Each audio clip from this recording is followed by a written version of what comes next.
Este é um homem que não é egoísta ou ganancioso, que vive para servir e por isto é amado e honrado sempre. Esses são versos do poema intitulado A Paul Harris, escrito por Herman H. Hansen e dedicado ao amado fundador do Rotary e presidente emérito do Rotary Internacional.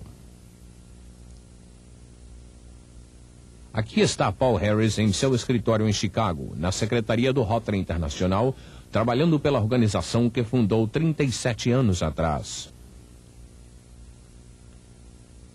A elegante escrivaninha foi um presente de rotarianos da Austrália. As fotografias na parede são lembranças de suas visitas a Rotary Clubes de todo o mundo. Na vida de uma pessoa, 37 anos é muito tempo. Na vida de um movimento social, entretanto, é apenas um breve instante. O Rotary ainda está na sua infância, testando novas ideias e explorando novas áreas. Entretanto, menos de 40 anos após a criação do primeiro Rotary Club, as ideias do fundador do Rotary e de seus companheiros tornaram-se ideais que não se limitam a um grupo, comunidade ou país.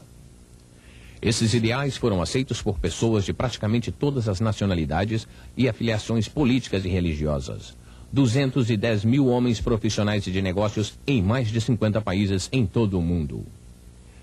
Desejamos entrevistar Paul Harris, mas como ele obviamente está a caminho de sua bela casa no bairro residencial Morgan Park, em Chicago, vamos segui-lo e visitar Commonwealth Bank, como já fizeram tantos outros rotarianos.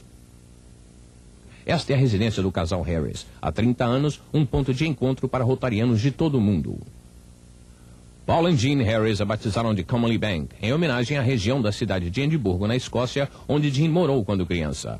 Aqui, no Jardim da Boa Vontade, as árvores foram plantadas por visitantes rotarianos de diferentes países. Há uma trilha que une Commonwealth Bank e a casa de Sylvester Shield, amigo de Paul há 45 anos, e a primeira pessoa a quem ele contou o seu sonho de uma organização que tornou-se o Rotary Club de Chicago. Sylvester Shield foi o primeiro presidente do primeiro Rotary Club do mundo. Aqui o vemos visitando os amigos Paul e Jean. Muitas pessoas gostariam de saber que apelo tem o Rotary para homens de boa vontade de quase todos os continentes: Américas, África, Ásia, Europa e Oceania. O que levou Paul Harris a fundar um clube e um movimento que inspiraram tantas pessoas? Quem melhor para responder a essas perguntas senão o próprio Paul Harris, juntamente com Chess Perry, que há muito tempo ocupa o cargo de secretário-geral do Rotary. Olá, Chess. Olá, Paul. Que prazer. Obrigado. Sente-se. O que você trouxe? Um rotariano do oeste do Canadá que está escrevendo a história do seu Rotary Club nos contatou fazendo várias perguntas sobre a organização do mesmo há cerca de 30 anos. É claro que podemos respondê-las consultando nossos registros históricos, porém, ele gostaria que 3 dessas perguntas fossem respondidas diretamente por você. A primeira delas é: qual era o objetivo original de Paul Harris ao organizar o Rotary Club de Chicago? Eu sei que você já ouviu essa. Bem, Chess, quando eu cheguei a Chicago pela primeira vez, fui morar no centro da cidade, onde as pessoas mal se conheciam, pelo menos socialmente. A ideia que eventualmente transformou-se no movimento rotário ocorreu-me certa noite em 1900, quando, após jantar na casa de um amigo advogado, em um subúrbio de Chicago, saímos para uma caminhada pela vizinhança. Paramos em várias lojas e, para minha surpresa, meu amigo tinha um relacionamento extremamente pessoal e até amigável com os proprietários locais. Como em uma cidade pequena, não é, Paul? Exatamente. Eu morava em Chicago há 4 anos. Porém, minha relação com os meus clientes era puramente profissional, não social. Após aquela noite, achei que seria uma boa ideia travar amizade com pelo menos alguns de meus clientes e colegas. E decidi organizar um clube para reunir socialmente um grupo de profissionais que poderiam também ajudar-se mutuamente. Você disse mutuamente, Paul. Podemos dizer ao nosso companheiro que essa era a ideia básica por trás da organização do primeiro Rotary Club? Sim, é claro. Quando ocorreu-me a ideia de um clube, o aspecto utilitário era muito interessante para mim, pois sendo um estranho em uma cidade grande, a minha falta de conhecidos prejudicava a minha carreira. Entretanto, no período de 1900 a 1905, enquanto eu planejava a criação do clube, o aspecto utilitário tornou-se menos importante do que o desejo de criar uma organização que reunisse homens profissionais e de negócios em torno de amizade e companheirismo.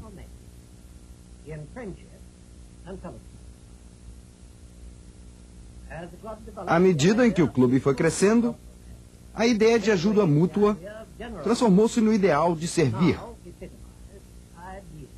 Acredito que isso responde à primeira pergunta do nosso amigo canadense. Acredito que sim, Paul. Passemos à segunda pergunta. Em 1905, Paul Harris imaginava que o Rotary iria tornar-se a grande organização que é hoje? A resposta a isso é não. Quando o primeiro Rotary Club foi organizado, eu não podia imaginar que ele iria se transformar em um movimento mundial. Mas em breve, comecei a perceber o seu potencial.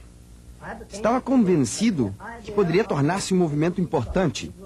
E, com a ajuda de outros sócios do clube, passei a incentivar a expansão do Rotary a outras cidades.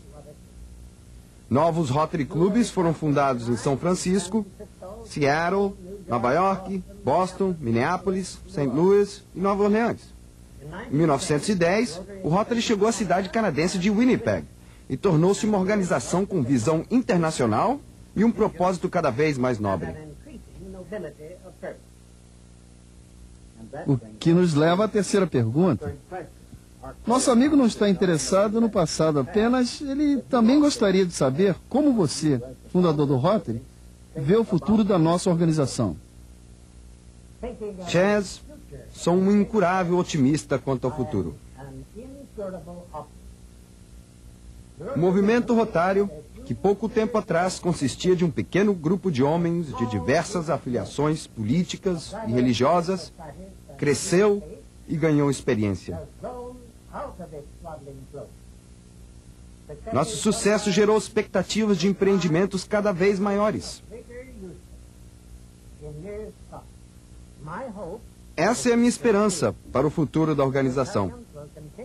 Os rotarianos continuarão a ser embaixadores da boa vontade para pessoas de todas as raças, crenças e afiliações políticas. Serão promotores da tolerância, paciência, prestimosidade, gentileza, boa vizinhança e amizade. E através do companheirismo de homens profissionais e de negócios, unidos em torno do ideal de servir, alcançaremos o nosso objetivo de compreensão, boa vontade e cooperação mundial para o bem de toda a humanidade.